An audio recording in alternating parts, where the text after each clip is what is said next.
High friend, welcome to my channel. আশা করছি তোমরা সকলেই খুব ভালো আছো। নতুন একটি রেসিপি নিয়ে আবারও তোমাদের সামনে এসে হাজির হলাম। আজকে আমি বানাতে চলেছি পাটিসাপটা পিঠে। তো প্রথমেই আমি পাটিসাপটা পিঠের জন্য পুর তৈরি করে নেব। আর এখানে আমি আগেই দুধটা ভালো করে জাল দিয়ে ঘন করে নিয়েছি।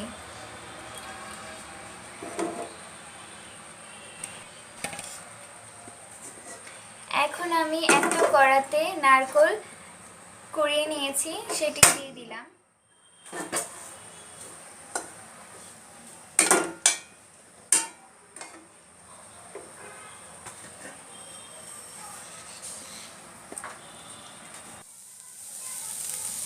এবারে আমি এর মধ্যে দিয়ে দিচ্ছি চিনি।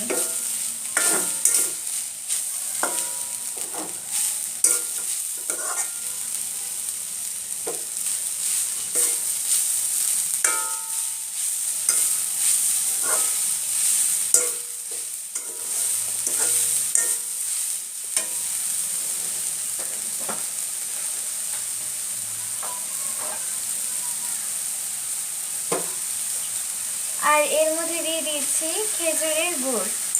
আপনারা চাইলে চিনি অথবা গুড় আলাদা আলাদা দিতে পারেন, মানে শুধু গুড় দিয়েও করতে পারেন আর চিনি দিয়েও করতে পারেন।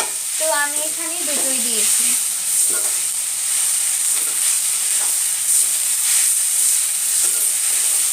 এখন গুড়টা নারকেলের সাথে ভালোভাবে মিশিয়ে নেব।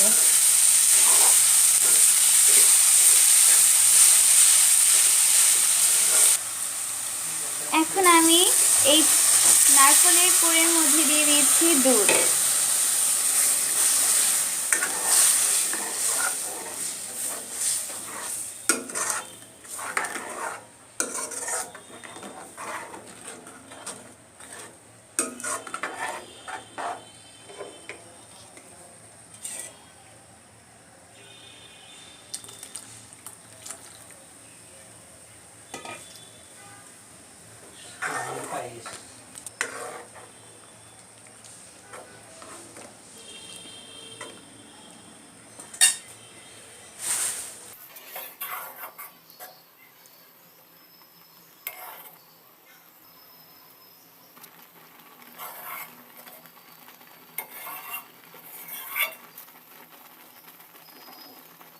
পুরটা ভালোভাবে আঠালো হওয়ার জন্য আমি এর মধ্যে অল্প একটু পরিমাণ চালের গুঁড়ো দিয়ে দিলাম।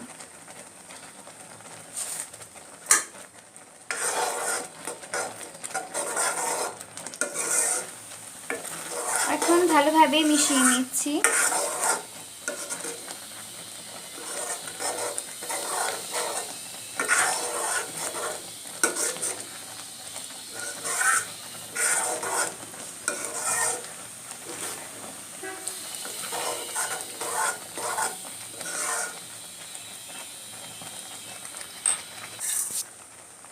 তো আমার পুর বানানো হয়ে গেছে, আর পুরটা কিন্তু বেশ আঠালো হয়ে গেছে। এখন আমি পুরটা ঠান্ডা হওয়া পর্যন্ত অপেক্ষা করব। তো পুরটাকে তো আমি নামিয়ে নিয়েছি। আপনারাও চেষ্টা করবেন পুরটাকে বেশ আঠালো করে নামাতে। তাছাড়া কিন্তু পুরটা পাতলা করে নামালে পাটিসাপটার ভেতরে দেওয়ার সময় কিন্তু বেরিয়ে যাবে, এতে কিন্তু ভালো লাগবে না। তো পুরটা আমার ঠান্ডা করে নেওয়া হয়ে গেছে। এখন আমরা ব্যাটারটা বানিয়ে নেব। তো আমি একটা বাটিতে দুধ নিয়ে নিয়েছি। এখন এর মধ্যে দিয়ে দেব চিনি।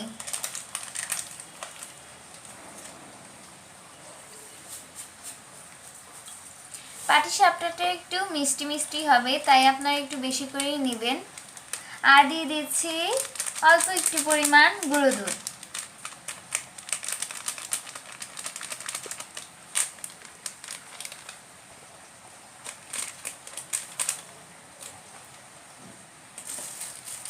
এখন এর মধ্যে নিয়ে নিচ্ছি চালের গুঁড়ো।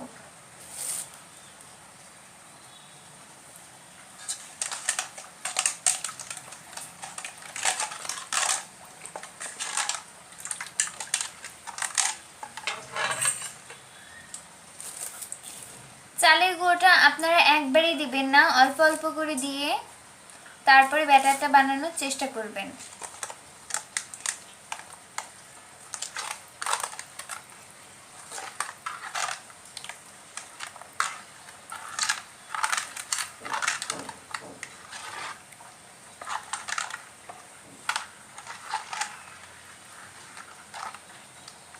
ব্যাটারটা কিন্তু বেশি ঘন বা বেশি পাতলা হবে না, ঠিক এরকম হবে।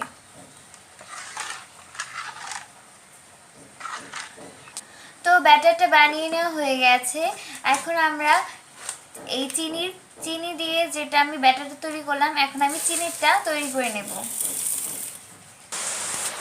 তো আমরা ফ্রাই প্যানটা গরম করে দিয়ে দিয়েছি, এর মধ্যে আমি একটু তেল লাগিয়ে নিয়েছি।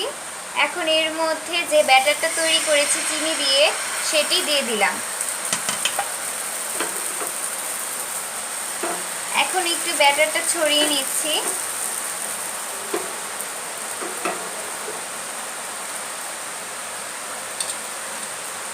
এখন আমরা এর মধ্যে যে পুরটা তৈরি করেছিলাম সেই পুরটা দিয়ে দিব।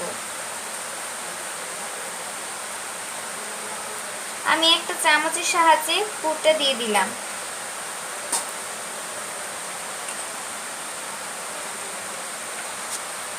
এখন আমি পাটিসাপটা আকারে মুড়িয়ে নিচ্ছি।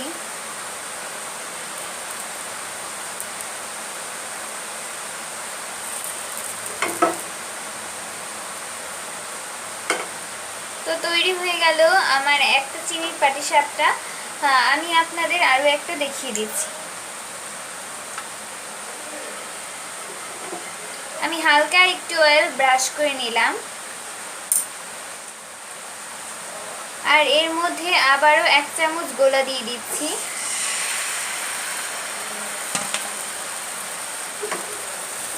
আর আপনারা পাটিসাপটা তৈরির ক্ষেত্রে অবশ্যই এই ধরনের চামচ ব্যবহার করবেন, কারণ যদি আপনি স্টিলের কোনো চামচ ব্যবহার করেন তাহলে পাটিসাপটাটা ছিঁড়ে যেতে পারে। তো আমি এই পাটিসাপটাটার ভেতরেও পুর দিয়ে দিলাম।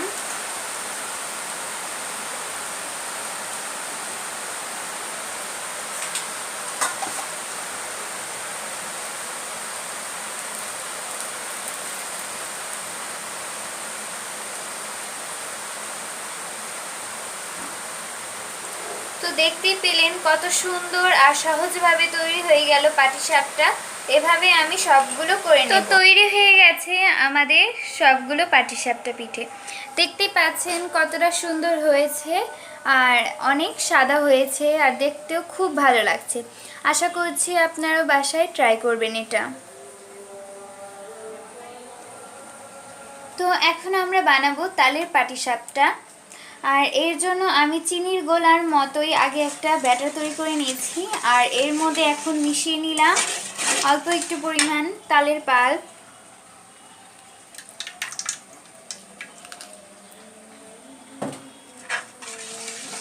তালের এই পাটিসাপটা কিন্তু আপনারা যে কোনো পূজা পার্বণেও তৈরি করতে পারেন।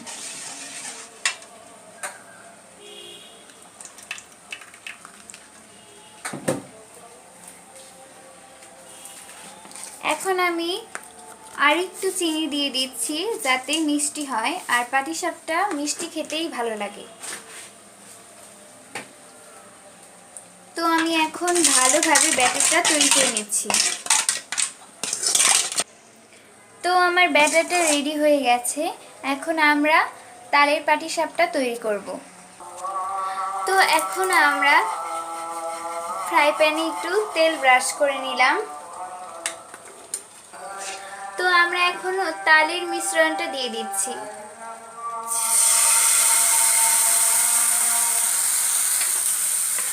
আর তালের মিশ্রণটার ক্ষেত্রে কিন্তু আপনারা বেশি পাতলা করবেন না, এক্ষেত্রে কিন্তু পাটিসাপটাটা হবে না। ছোট করেই বানাতে হবে এই পাটিসাপটাটা।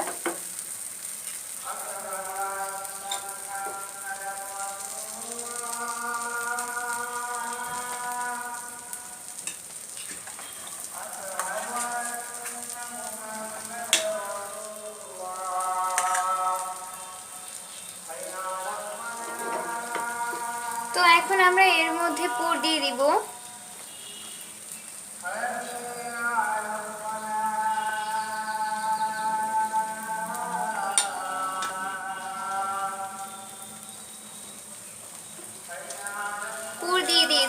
এখন আমি তালের পাটিসাপটাটা মুড়িয়ে নিচ্ছি। দেখতেই পাচ্ছেন তালের পাটিসাপটাটাও কত সুন্দর হয়ে গেছে। তো এখানে আমি আরও একটা দিয়ে দেখিয়ে দিচ্ছি। আবার একটু তেল ব্রাশ করে নিলাম। এখন এর মধ্যে তালের মিশ্রণটা দিয়ে দিচ্ছি।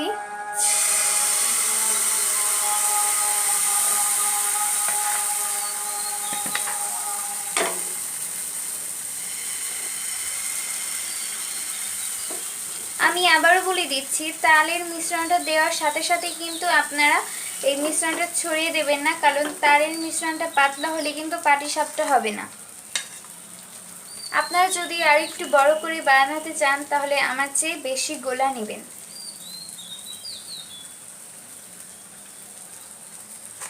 তো আমরা এখন এর মধ্যে পুর দিয়ে দিচ্ছি।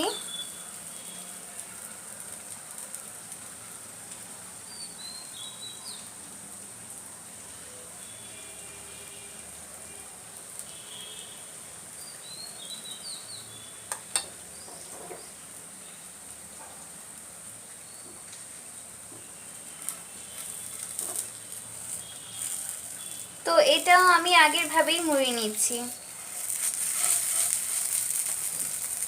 দেখতেই পেলেন কত সুন্দর হয়ে গেল এই তালের পাটিসাপটা।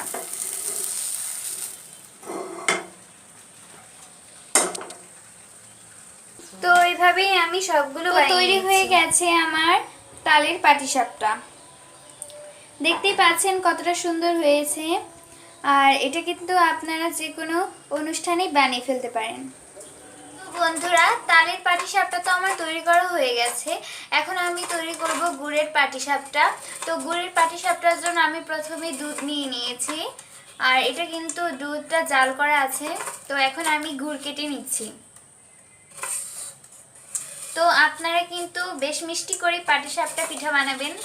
বেশি মিষ্টি না হলে খেতে ভালো লাগবে না, তবে যারা কম মিষ্টি খান তারা অবশ্যই কম দিবেন। তো আমি এখানে বেশ অনেকটা পরিমাণ গুড় নিয়ে নিয়েছি।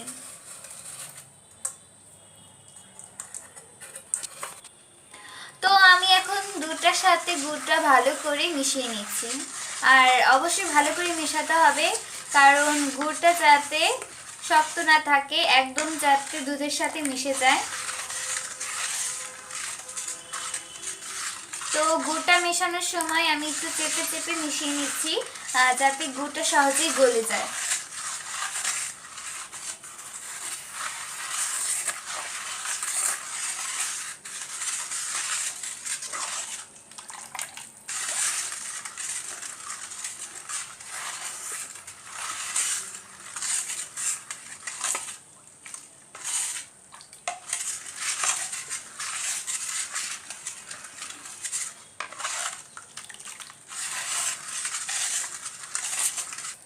তো আমি এখন গুড়ের মধ্যে দিয়ে দিচ্ছি, গুঁড়া দুধের মধ্যে দিয়ে দিচ্ছি চালের গুঁড়ো। তো আমি এখানে আমার দুধের পরিমাণ অনুযায়ী গুঁড়োটা দিয়ে দিয়েছি, আপনারাও আপনার পরিমাণ অনুযায়ী দিয়ে দিবেন। এখন ভালোভাবে মিশিয়ে নিচ্ছি।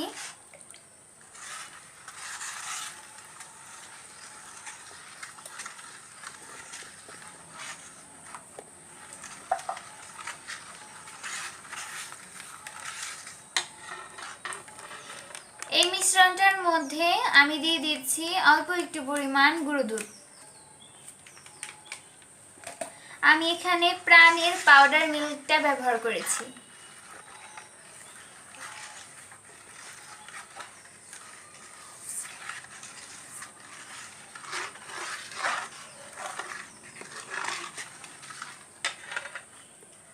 তো আমি আরো ভালোভাবে মিশিয়ে নিচ্ছি।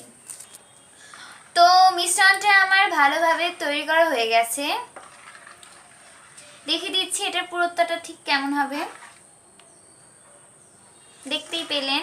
তো আপনারাও এইভাবেই ট্রাই করার চেষ্টা করবেন, কারণ এইভাবে করলে কিন্তু পাটিসাপটাটা অনেক সুন্দর হবে। মিশ্রণটা তৈরি করার উপরেই কিন্তু আপনার পাটিসাপটা কেমন হবে সেটা নির্ভর করে। তো চলুন এখন আমরা পাটিসাপটা পিঠে তৈরি করব। তো বন্ধুরা, আমি চুলায় ফ্রাই প্যানটা গরম করতে দিয়ে দিয়েছি, আর এর মধ্যে দেখতেই পাচ্ছ অয়েল ব্রাশ করে নিচ্ছি। ব্রাশ করে নেওয়া হয়ে গেছে। এখন এর মধ্যে দিয়ে দেব ব্যাটারটা, দিয়ে হালকা একটু ছড়িয়ে দেব।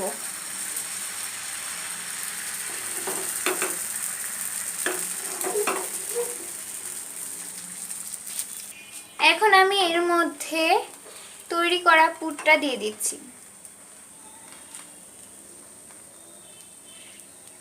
তো পুরটা আমি দিয়ে দিলাম।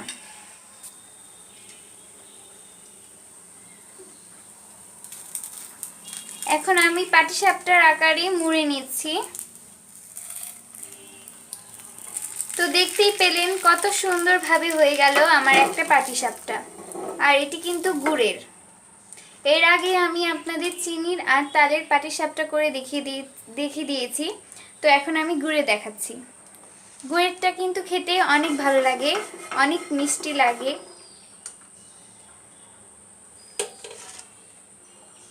তো আমি এখানে আরো একটা বানিয়ে নিচ্ছি।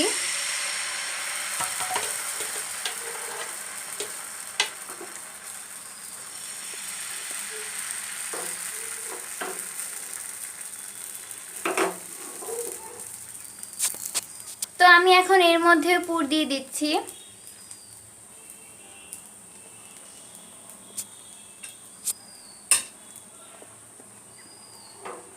এখন আবারও আমি পাটিসাপটার আকারে মুড়ে নিচ্ছি।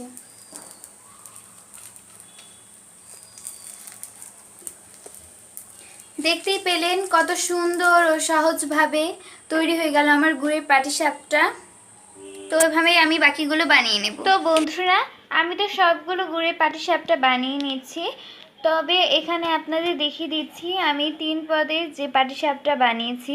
খুব অল্প সময়ে আমি 3 পদের পাটিসাপটা তৈরি করে নিয়েছি, আর দেখতেই পাচ্ছেন কতটা সুন্দর দেখতে হয়েছে। তো ভালো লেগে থাকলে অবশ্যই লাইক, কমেন্ট, শেয়ার এবং সাবস্ক্রাইব করতে একদম ভুলবেন না। আপনারা ভালো থাকবেন, সুস্থ থাকবেন, স্বাস্থ্যবিধি মেনে চলবেন। দেখা হবে নতুন একটি রেসিপির সঙ্গে। ততক্ষণ পর্যন্ত বিদায়।